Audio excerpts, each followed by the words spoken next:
Alors, je vous ai parlé des avantages de la sleeve gastrectomie. Il y a aussi des inconvénients de cette technique. Le premier inconvénient, à mes yeux, c'est que c'est une technique irréversible. C'est-à-dire que on ne revient pas à l'anatomie d'avant la chirurgie, ce qu'on peut faire avec les bypass.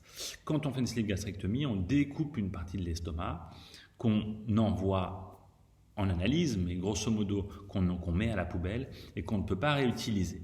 Cette réutilisation de l'estomac, elle est assez rare, mais elle peut être nécessaire pour des interventions de reconstruction sur des cancers. Après une sleeve, on ne peut pas utiliser cet estomac qu'on a jeté à la poubelle pour les reconstructions. Donc, à mon avis, c'est un inconvénient, d'autant plus que il se pourrait qu'un jour, on considère les chirurgies bariatriques comme des interventions momentanées et qu'il pourrait être souhaitable de les démonter une fois les bons résultats obtenus. Autre inconvénient, je vous en ai parlé dans les complications tardives, c'est le reflux gastro-œsophagien qui représente une plainte de la part de certains patients et qui peut nécessiter d'une conversion en chirurgie à type de bypass qui, elle, prouve une certaine efficacité sur le reflux gastro-œsophagien. Puis évidemment, comme toutes les techniques, la sleeve gastrectomie peut donner des reprises de poids, c'est-à-dire que l'estomac finit généralement par se dilater, surtout si on le force, ces sleeve gastrectomies, dans certains cas, représentent des échecs en termes de perte de poids, c'est-à-dire qu'à distance des sleeve gastrectomies, les patients présentent une reprise de poids continue qui peut nécessiter d'une conversion en un autre type de chirurgie plus efficace.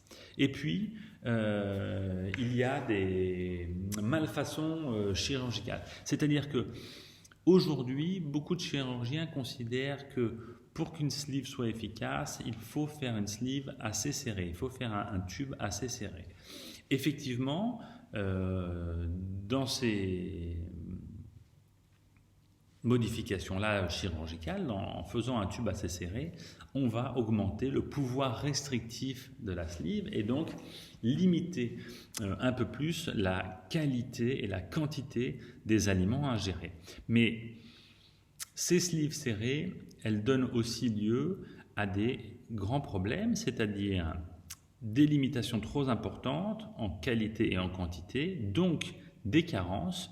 Il a été montré que la sleeve est responsable aussi de carences nutritionnelles, plus ou moins superposables à celles du bypass. Ce qui est certain, c'est qu'en moyenne, ces carences, elles ont tendance à s'estomper avec la sleeve, alors qu'elles perdurent un peu plus avec le bypass. Il y a donc besoin, dans la sleeve aussi, d'une supplémentation vitaminique sur le, je dirais, moyen terme.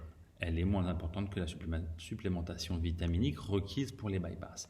Mais dans les malfaçons chirurgicales, dans les sleeves trop serrés, on peut avoir de vrais problèmes comme on peut les avoir avec l'anneau gastrique, de difficultés à manger des aliments fibreux, difficultés à manger de la viande, difficultés à manger des féculents, c'est-à-dire ce qu'on appelle dysphagie, des difficultés à avaler, des vomissements, des symptômes de reflux très importants, et ces symptômes sur le long terme peuvent devenir tellement gênants qu'ils occasionnent une perte de poids excessive, qu'ils occasionnent des carences et qu'ils requièrent la nécessité d'une conversion vers un autre type de chirurgie où le passage est plus facile.